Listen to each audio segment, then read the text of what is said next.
भाजपा की कैबिनेट मंत्री जोराराम कुमावत ने प्रेस वार्ता में बताया कि गाय को आवारा और लावारिस नहीं बोला जाए। सभी कलेक्टर्स को आदेश दिए कि वहां नीचे तक अधिकारियों कर्मचारियों को पाबंद करें। मंत्री जोराराम कुमावत ने कहा कि हम सनातन धर्म की रक्षा के लिए कृत संकल्प है। आम जनता को भी गायों की रक्षा और सुरक्षा करनी चाहिए। इसीलिए गाय को गौ माता का दर्जा हमारे पूर्वजों ने दिया है और गाय में 33 कोटि देवता बसते हैं। शास्त्रों में भी कहा है कि भाई अपन सभी देव देवताओं की आराधना करते हैं, पूजा पाठ करते हैं और उनका आशीर्वाद देते हैं। यदि गौ माता अकेले का भी हम सेवा और संरक्षण कर ले रहे, उनकी पूजा कर ले रहे, उन गौ माता का आशीर्वाद ले ले तो सभी देवताओं का आशीर्वाद अपने आप मिल जाता है। तो 33 कोटि देवता गाय में बसते हैं। अब गाय के बारे में अभी पिछले कई सालों से क्या है, गाय को लोगों ने उपेक्षित कर रखा है। गाय को जैसे उनकी सेवा पूजा समय पर नहीं करते या जब उससे दूध मिलता है तो घर में रखते हैं, बाकी उसको बेसहारा रोडों पे छोड़ देते हैं। नंदियों की पहले आवश्यकता थी, हमारे खेतों में उसकी जरूरत होती थी, बैल जोतने के लिए काम आता था, साथ ही साथ में रहट के लिए काम आता था, बैलगाड़ी ऊँटगाड़ी साली बहुत चलाने के लिए भी काम आता था। लेकिन अब उसकी उपयोगिता मशीनरी युग आने से कम हो गया। तो मशीनरी युग आने से कम हो गया, उस कारण से नंदी की उपयोगिता नहीं है। अब उन्होंने नंदी जितने पैदा होते हैं वो उनको रोड पे छोड़ना चालू कर दिया, जिससे कई सारी समस्या, उनका संरक्षण भी नहीं होता। वो गंदी चीजें खाते हैं, प्लास्टिक खाते हैं, मैला खाते हैं। तो वो उनका जैसे वो लोगों ने उनकी परवाह करनी छोड़ दी। लेकिन हम सबका दायित्व बनता है, जनता का भी दायित्व बनता है कि हम सब उनकी सेवा और संरक्षण करें। अभी जैसे एक विषय ये था कि अभी जो सरकारी रिकॉर्ड में कहीं पर जैसे कोई गौवंश के बारे में लिखते हैं तो गाय माता को आवारा लिखते हैं। कई जगह जैसे नंदी के बारे में भी आवारा शब्द बोलते हैं और बोल साल की भाषा में भी जैसे उनको हम लोग आवारा कहते थे। ये रोड पे इतने आवारा पशु घूम रहे हैं, आवारा गाय घूम रही है, आवारा गोवंश घूम रहा है। तो ये जो बोलचाल की भाषा में भी जो आवारा शब्द है, ये हमारे और सरकारी रिकॉर्ड में भी जहाँ भी आवारा शब्द लिखते हैं, ये हमारे लिए और गोवंश के लिए भी अपमानजनक है। निश्चित रूप से वो जो जिसको हमने माता माना है और जिनका आशीर्वाद हम सबको मिलता है और जो हमारे जीवन में पूरी तरह से उपयोगी है गौ माता, उनके लिए हमारा शब्द लिखना ही एक पाप है। तो बीच में जैसे विधानसभा में भी कई विधायकों ने इस बारे में जब पशुपालन पे चर्चा हुई थी उन्होंने भी मांग की थी और उनमें ये भी था कि भाई ये जो बार बार आवारा शब्द लिखते हैं, बोलते हैं, तो उनको आवारा नहीं लिखे उन शब्दों का शुद्धिकरण किया जाए।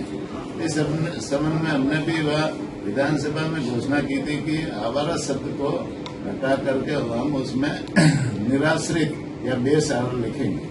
तो इस संबंध में अभी विभागीय स्तर पर उसकी कार्रवाई की और एक आदेश विभाग से निकाला है कि अभी किसी भी सरकारी ऑफिस में आवारा शब्द, गोवंश के लिए आवारा शब्द नहीं लिखे और उनके लिए सम्मानजनक शब्द है, वो हमारी माता है, उनका सम्मानजनक शब्द लिखे, बेसहारा या निराश्रित लिखे। और उसके आदेश की कॉपी सभी जिला कलेक्टर्स को दी गई है।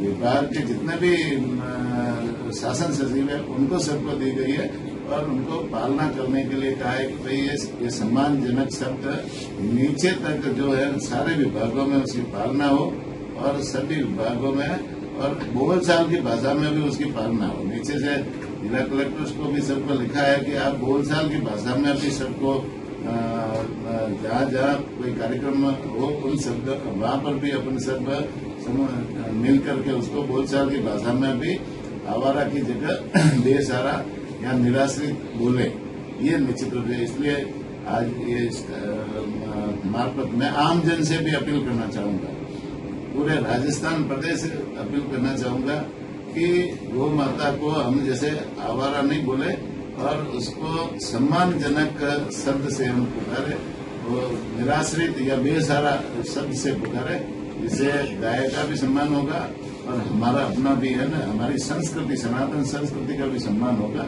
ये मैं सभी से, पूरे राजस्थान प्रदेश वासियों से भी आग्रह करना चाहूंगा। लेकिन क्या सम्मानजनक होना चाहिए। हर व्यक्ति भी है ना, वो व्यक्ति भी अपना सम्मान चाहता है। तो गाय हमारी माता है, तो उनको हम सम्मानजनक शब्द से पुकारे, ये तो अपने माता पिता को भी हम सम्मानजनक शब्द से पुकारते हैं, अपने बड़ों को भी हम सम्मानजनक शब्द से पुकारते हैं, तो देवताओं को भी हम सम्मानजनक शब्द से पुकारते हैं। तो ये सम्मानजनक शब्द तो गौ माता के लिए ये तो आवश्यक था, और इसका जैसे अभी ये आदेश निकला है। लेकिन गौवंश का संरक्षण करना हम सबका दायित्व है। राजस्थान के हर व्यक्ति का दायित्व है, देश के हर व्यक्ति का दायित्व है कि गोवंश का, गोमाता का संरक्षण करे, संवर्धन करे और उनकी अवेयरनेस करे।